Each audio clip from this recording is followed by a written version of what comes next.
Don't look now, but we are back in a competitive real estate market. Here's how to put a winning offer in without grossly overpaying. My name is David Crowell, and I run a successful real estate team at RE/MAX Connections in San Diego. I have decades of combined experience as a realtor, landlord, real estate investor, and I own multiple properties. So every day I live the very advice I give out to my community. High rents and low interest rates have pushed many home buyers off the fence, so we are back in a seller's market, making it tough for buyers, especially those first-timers.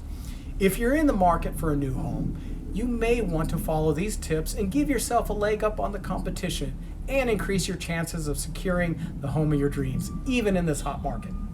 Number one, get pre-approved for a mortgage. Before you begin looking at houses, get pre-approved by a good lender. An experienced and competent agent will not work with you if you are not pre-approved.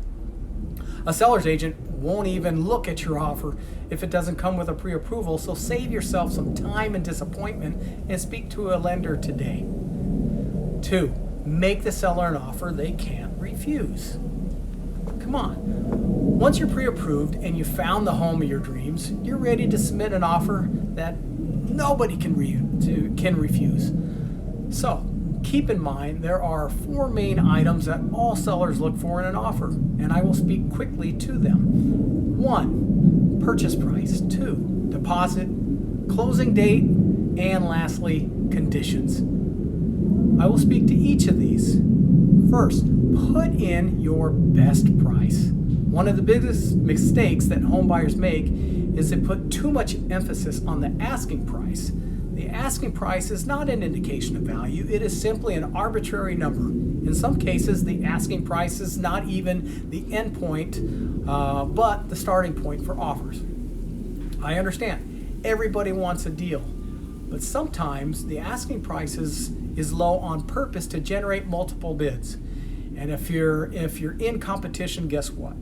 The seller will not bother negotiating with a low ball offer. They will just take the best one or use yours to push everybody else up. To determine market value of the property, make sure your agent does due diligence and gives you his or her estimated market value. It may be under asking or over asking. This is another reason why you need a good buyer's agent to make sure someone is looking out for your best interests, not the seller's. The listing agent is working for the seller, so his or her job is to get as much money for the seller as possible. Saving a few bucks off the asking price may sound like a good deal, but in reality, you may be still overpaying. That is why you need to have your own agent to do the research. Also, make a sizable deposit. Sellers are more likely to accept an offer with a larger deposit because it speaks to the seriousness of the offer.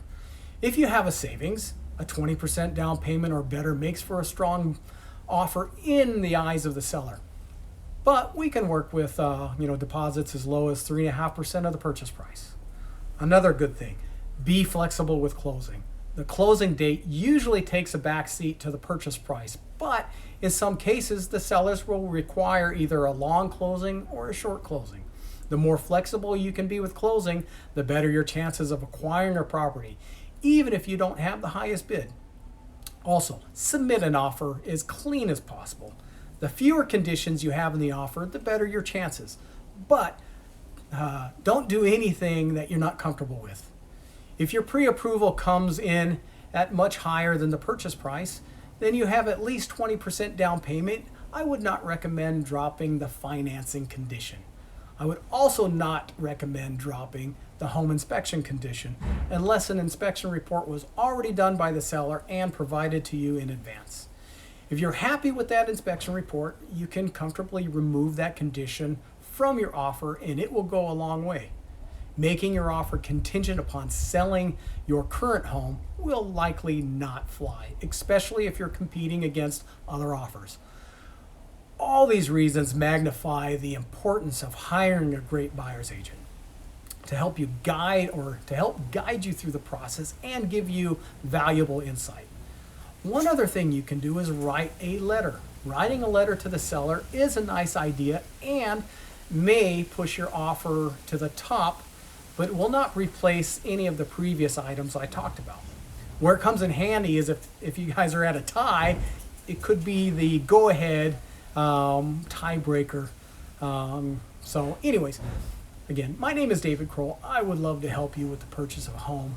Putting my experience to work with you won't cost a dime, as my fees are paid by the seller. It's a no-brainer. Hire me. Keep in mind, who you work with is super important. Choose the wrong realtor and it could cost you tens of thousands of dollars, or even worse, prevent you from getting into contract on your dream house. If you received value from this video, please hit the like button or subscribe to our YouTube channel for more great content posted weekly. Please forward this video to anyone who might be thinking about buying or selling. I'd love to help them too. Have a blessed and beautiful day.